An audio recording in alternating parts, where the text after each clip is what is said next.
నమస్తే welcome to plus TV Telangana. నిరుద్యోగులు మరోసారి కూడా రోడ్డుకి ఎక్కనున్నారు. ఏదైతే మాకు ఇస్తున్నటువంటి ఉద్యోగాలు ఇవ్వాలి, ఖచ్చితంగా మీరు పెట్టినటువంటి మేనిఫెస్టోలో ప్రతి ఉద్యోగం ఖచ్చితంగా రిలీజ్ చేయాలి, జాబ్ క్యాలెండర్ కూడా ఖచ్చితంగా ప్రకటించాలని చెప్పేసి కూడా మరొక ఉద్యమం కూడా చేయబోతున్నారు. అయితే ఈ నెల 21న కవాతు కూడా నిర్వహించబోతున్నారు నిరుద్యోగ కవాతు. మాట్లాడదాం ఇదే అంశంపైన. మనతో పాటు ఉపేందర్ ఉన్నారు, నిరుద్యోగ జేఏసీ నాయకులు. అన్న చెప్పండి, ఏంది పెద్ద ఎత్తున రోడ్లపైకి వచ్చిర్రు? మొన్న కూడా లైబ్రరీ దగ్గర కూడా పెద్ద ఎత్తున రక్తాలచ్చల లాఠీ చార్జీలు చేస్తూ ఇష్టాం రీతిగా కూడా పోలీసులు బూతులు తిట్టి కూడా డిసెంబర్లో తరలించిన పరిస్థితి. ఎట్లా చూస్తారు ఇంకా? ఇప్పుడు 2 సంవత్సరాల నుంచి వాళ్ళు కాంగ్రెస్ పార్టీ ప్రతిపక్షంలో ఉన్నప్పుడు అధికారంలోకి వచ్చిన మొదటి సంవత్సరంలోనే 2,00,000 ఉద్యోగాలు భర్తీ చేస్తామని చెప్పారు. సో అది భర్తీ చేయకపోవడానికి నిరసనగా మేము 2 ఇయర్స్ నుంచి శాంతియుతంగా చేసినాము. ఇప్పుడు కూడా శాంతియుతంగా చేస్తున్నాము, చేస్తాం కూడా. సో వాళ్ళు స్పందించలేదు కాబట్టి మేము ఆ విధంగా నిరసన వ్యక్తం చేసినాం. ఆ నిరసన వ్యక్తం చేసిన రోజు లాఠీలతో కొట్టడము, మంచి హై ర్యాంకు ఉన్న అటువంటి ఆఫీసర్లు కూడా బూత్ పదాలతో మమ్మల్ని దూషించడం కూడా అందరు కూడా గమనించిన విషయం. సో ఇప్పుడు ఏంటంటే ప్రధాన డిమాండ్ ఏంటంటే, ఇప్పుడు ఖాళీలు ఉన్నటువంటి ఈ 2,00,000 ఉద్యోగాలు ఏవైతున్నాయో అవి వేగిరనే భర్తీ చేయాలనేది ప్రధాన డిమాండ్. దానికి నిరసనగానే మరొక కార్యక్రమం ఇది జనవరి 21న మనం ఈ కార్యక్రమం అనేది చేయడం అనేది జరుగుతుంది. అంటే మీరు ఏ ఉద్యమం చేపట్టినా, ఏది మాట్లాడినా వెనక ఎవరో ఉండి నడిపిస్తూ ఉన్నారు, ఎవరో నాయకులు నడిపిస్తున్నారు. ఇది కొందరు పార్టీల వారిగా విడగొట్టబడుతున్నారు. వీళ్ళంతా అసలు ఎవరు కూడా వీళ్ళు నికాసైన నిరుద్యోగులందరూ స్టడీ లైబ్రరీలో చదువుకుంటూ ఉన్నారని చెప్పేసి రకరకాల మాటలు కూడా రాజకీయ నాయకులు చెప్తారు. ఎట్లా చూసుకుంటారు దీన్ని? ఎట్లా చూస్తామంటే వాళ్ళు ఏదో పూట గడవడం కోసం చెప్పే మాట. ఎందుకంటే ప్రతిపక్షంలో కాంగ్రెస్ పార్టీ ఉండి అధికార పక్షంలో బీఆర్ఎస్ పార్టీ ఉన్నప్పుడు బల్మూరు వెంకటు గారు, అదేవిధంగా రియాజ్ గారు, దాని తర్వాత కోదండరామ్ సార్ గారు, ఆకునూరు మురళీ సారు, వీళ్ళందరూ కూడా ప్రతిపక్షంలో ఉన్నప్పుడు డే టు డే వచ్చి కార్యక్రమాలలో పార్టిసిపేట్ చేశారు.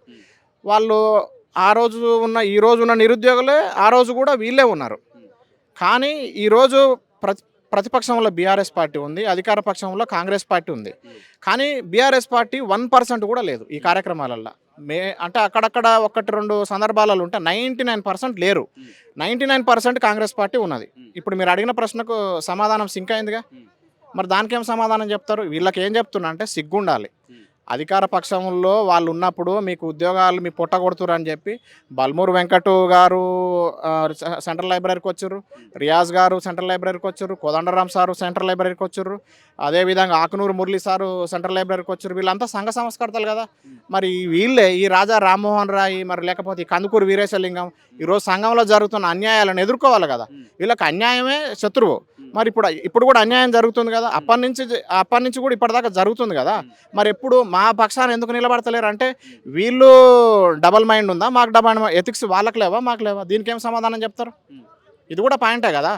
అప్పుడు ఉన్న సమస్య ఈ రోజులో వాళ్ళకు ఉద్యోగాలు లేవు, అప్పుడు వాళ్ళు వచ్చిర్రు. ఇప్పుడు బల్మూరు వెంకట్కి ఎమ్మెల్సీ వచ్చింది, అద్దంకి దయాకర్కు ఎమ్మెల్సీ వచ్చింది, నెక్స్ట్ మన రియాజ్ సార్కు కూడా గ్రంథాలయ చైర్మన్ వచ్చింది.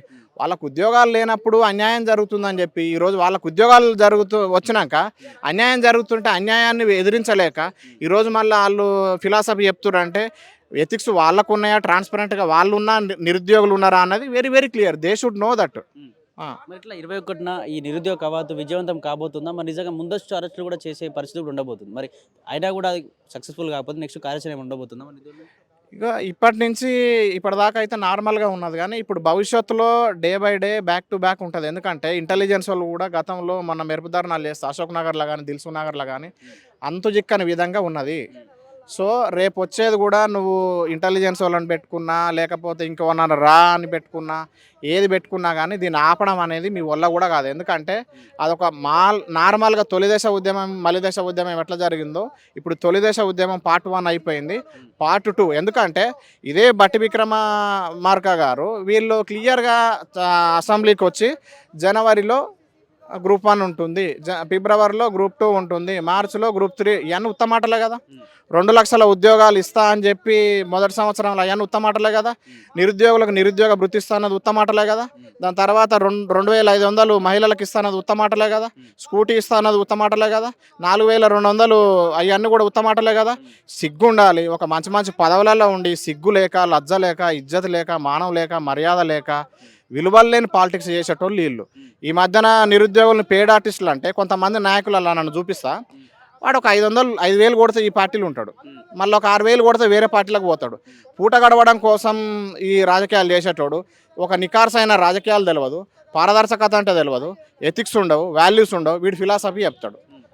దానికేం సమాధానం ఒక్క నిరుద్యోగి కానీ ఎక్కడైనా రాజకీయంగా ఏదైనా రాజకీయ పార్టీల తొత్తులుగా పనిచేసిన వాళ్ళను చూపించండి. మరి మేధావులు ఎందుకు వస్తలేరు? ఇప్పుడు ఎందుకు సంఘీభావం తెలపట్లేరు? ఎందుకు ప్రజల నిరుద్యోగుల పక్షాన వచ్చి మాట్లాడటం లేదు? సో ఇవన్నీ కూడా దళారి మాటలు. ఇంకోటి కూడా ప్రధానంగా చెప్పేది ఏంటంటే, ఇప్పుడు రేవంత్ రెడ్డి 2 years నుంచి ఒక రిపోర్ట్ తీయమనండి. ఈ 2 years పరిపాలనలో ఇప్పుడు నేను ఏం చెప్తా ఉన్నానంటే, హెల్త్ శాఖ ఉంది, ఒక గాంధీ హాస్పిటల్ కట్టినా, లేకపోతే టిమ్స్ ఉన్నది, టిమ్స్లో కూడా నిధులు వేగరనే అది 2 years 3 yearsలో కంప్లీట్ చేయాలి. 90% అక్కడ పెండింగ్ ఉన్నది. విద్యాశాఖలో చూసుకుంటే విద్యాశాఖలో వీళ్ళే 20,000 పోస్టులు ఖాళీగా ఉందని ఒక రోజు పత్రికలు వస్తుంది. మళ్ళీ నెక్స్ట్ డే ఏం చేస్తారు, 10,000 పోస్టులు 10,000 టీచర్లు అదనంగా మిగులుతారు అంటారు. అంటే వీళ్ళకి మెదడు ఉందా? అంటే పరిపాలకులు వీళ్ళు మళ్ళీ ముఖ్యమంత్రి మంత్రులు అంటే 10,000 పోస్టులు 10,000 టీచర్లు అదనంగా ఉన్నారని చెప్పేటోళ్ళు వీళ్ళే. 20,000 ఖాళీలు అని ఏం రిపోర్ట్ తీసుకుంటారు వీళ్ళు? మళ్ళీ వీళ్ళే ఏం చెప్తారు, కానిస్టేబుల్ పోస్టులు 14,000 ఉన్నాయని అంటారు.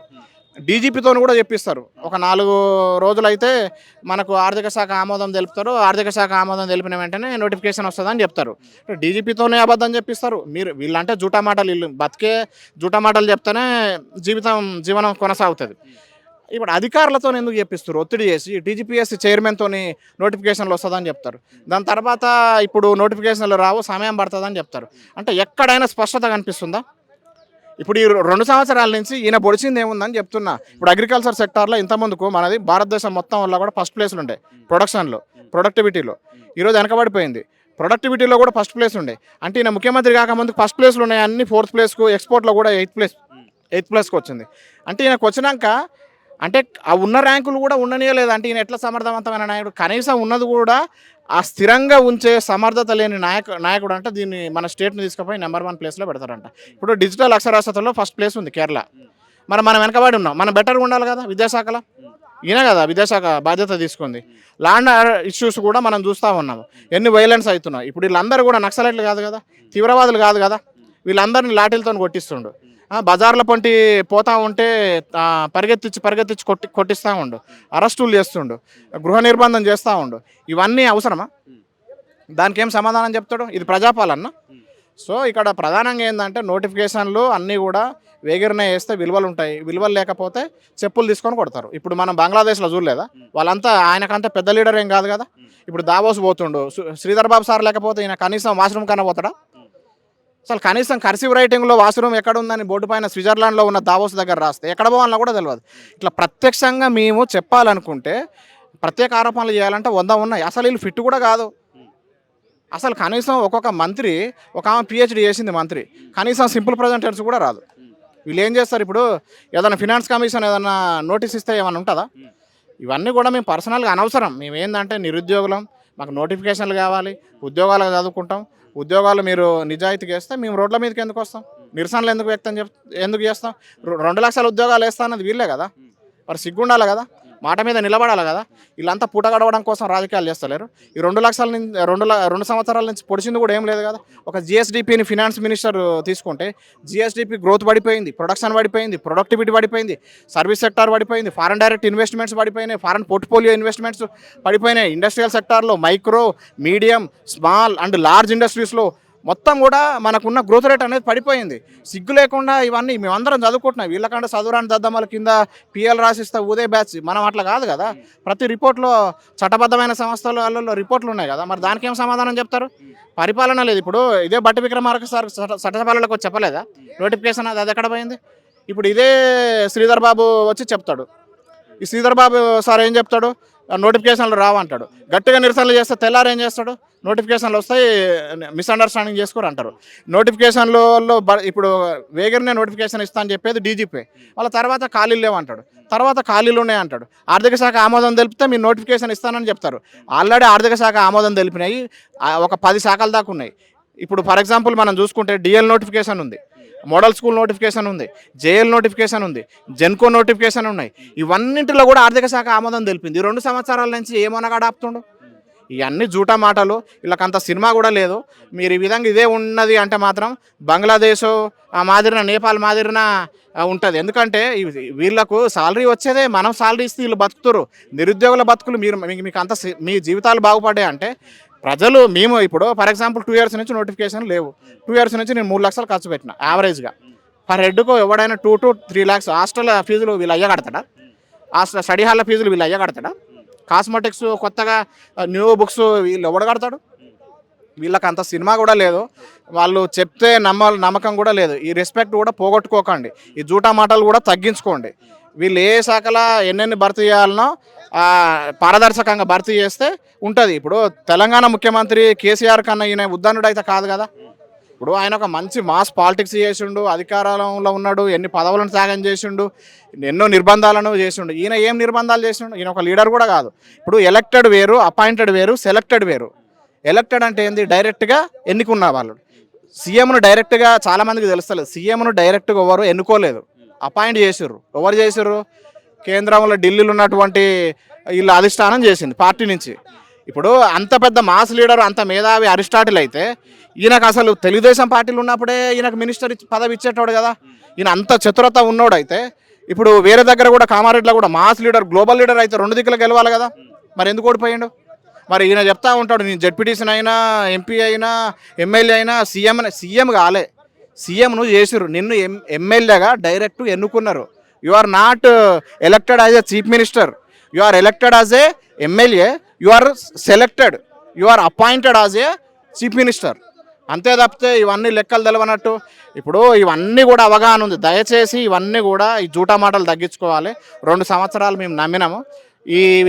ఈ విషయాలు మళ్ళీ కూడా ఈ జూటా మాటలు మాట్లాడితే కేసులు పెట్టుకున్నా, నువ్వు జైల్లో పెట్టినా, నువ్వు అండమాన్ తీసుకుపోయి బంగాళాఖాతం హిందూ మహాసముద్రం దాటించి అండమాన్ నికోబార్లో జైలు వేసినా ఈడ మైనస్లో కూడా భయపడేటోళ్ళు లేడు. ఇది ప్రధానంగా హెచ్చరిక చేస్తున్నాం. ఒళ్ళు దగ్గర పెట్టుకొని అన్ని రిపోర్ట్లు తీసుకొని విడుదల చేయాలనేది ప్రధాన ఉద్దేశం.